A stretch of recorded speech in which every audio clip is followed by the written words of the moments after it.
नमस्कार, मैं स्वामी ओम प्रकाश और आज बात भारत को बचाने की, हिंदुत्व को बचाने की। इस हिंदुत्व को बचाने के लिए हमारे भारतीय ऋषियों ने पता नहीं क्या क्या नहीं किया। आप इस हिमालय की ऊंचाई को देख रहे हैं, हमारे साथ हिमालय की ऊंचाई को देख रहे हैं। हमारे ऋषियों ने इस हिमालय की ऊंचाई पर दर दर की ठोकरें खाई हैं इस भारत को बचाने के लिए। धर्म को बचाने के लिए हमारे ऋषियों को पता नहीं कौन कौन से कर्म नहीं करने पड़े हैं। जीवन की ऊंचाई को जानने के लिए, मानवता की रक्षा के लिए हमारे ऋषियों को पता नहीं उनके पैरों में छाले कितने छाले पड़े हैं। यह पहाड़ कोई शौक से हमारे ऋषि नहीं आए थे। इन पहाड़ों पर हमारे ऋषियों के आने की वजह, सबसे बड़ी वजह थी कि स्वयं की खोज के लिए, समाज की खोज के लिए हमारे ऋषियों ने अपना पसीना बहाया, हमारे ऋषियों ने अपना जीवन लगाया। हमारे ऋषियों ने भारत को नहीं, पूरी मानवता को कुछ देने के लिए अपने जीवन को दांव पर लगा दिया। आज भी हजारों वर्षों से, सैकड़ों वर्षों से, सदियों से, दशकों से, शतकों से हमारे ऋषि इस हिमालय की गुफाओं में, इस हिमालय की कंदराओं में योग और ध्यान कर रहे, तपस्या कर रहे हैं। भारत की आत्मा को बचाने के लिए, भारतीयता को बचाने के लिए, हिंदुत्व की आत्मा को बचाने के लिए, हिंदुत्व को बचाने के लिए, एक अच्छे मानव को बचाने के लिए, एक देव मानव को बचाने के लिए, एक सुंदर व्यवस्था को बचाने के लिए हमारे ऋषि आज भी अनवरत रूप से इस हिमालय में कंदराओं में पड़े हुए हैं। हम सभी भारतीयों को सोचना होगा। हम सभी भारतीयों की जिम्मेदारी बनती है उन ऋषियों के बारे में सोचने की, जो ऋषि इन हिमालय की कंदराओं में छुपे हुए हैं, जो आज भी शरीर धारण किए हुए हैं। अनेक अनेक संत हैं। नाम किस किस का नाम लूँ?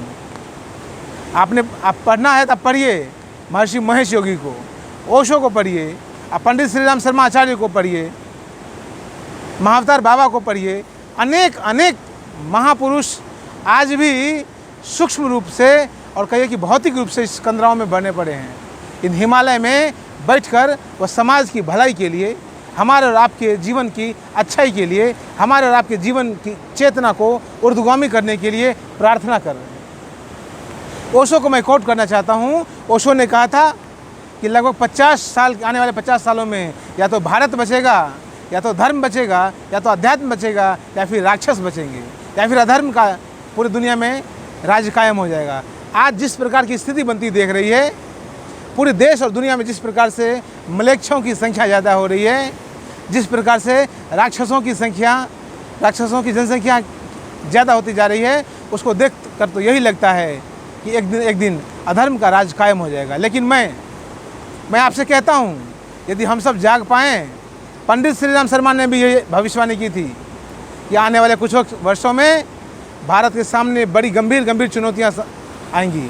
उन गंभीर चुनौतियों से निपटने के लिए स्वयं पंडित श्री राम शर्मा आचार्य कहते हैं कि मैं तुम्हारे लिए तपस्या करूंगा, मैं तुम्हारे लिए सूक्ष्म रूप में मौजूद रहूंगा, तुम्हारा ख्याल रखूंगा। यदि हमारे ऋषि हमारे लिए इतना कर सकते हैं तो क्या हमारा कोई धर्म नहीं बनता है?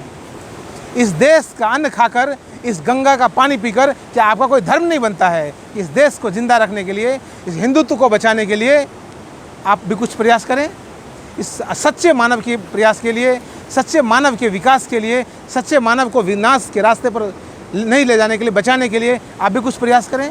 सभी हिंदुत्व के लोगों से कहना चाहता हूँ, सभी हिंदुओं से कहना चाहता हूँ, सभी मानवतावादियों से कहना चाहता हूँ कि आप जीवन को यदि जानना चाहते हो, जीवन को बचाना चाहते हो, तो इन हिमालय में जो आपके ऋषि, जो आपके संत सदियों से, वर्षों से तपस्या कर रहे हैं, उनकी तपस्या को आप समझिए। उनकी तपस्या में आप अपनी भी तपस्या को शामिल कीजिए।